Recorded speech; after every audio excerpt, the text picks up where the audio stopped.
মানুষ আমাদেরকে সস্তা কেন মনে করে, মানুষ আমাদেরকে মূল্য কেন দেয় না, এটা জানার দরকার আছে না নাই?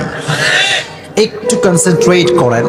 মানুষ আমাদেরকে সস্তা কেন মনে করে? দেখেন, পৃথিবীতে যত কিছু অ্যাভেইলেবল, চাইলে হাতের নাগালে পাওয়া যায়, খুব খেয়াল করে দেখবেন এগুলোর মূল্য মানুষ দিতে চায় না।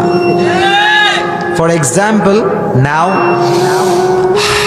I am taking the breath, এই যে শ্বাস নিলাম না, এই শ্বাসটাকে আল্লাহ তাআলা অ্যাভেইলেবল করে দিয়েছেন। যে কোনো মুহূর্তে যে কোনো মানুষ শ্বাস গ্রহণ করতে পারে, বাট যেহেতু এই শ্বাস নেওয়াটা অ্যাভেইলেবল, যখন তখন পাওয়া যায়, তাই মানুষ নিঃশ্বাসের গুরুত্ব বোঝে না।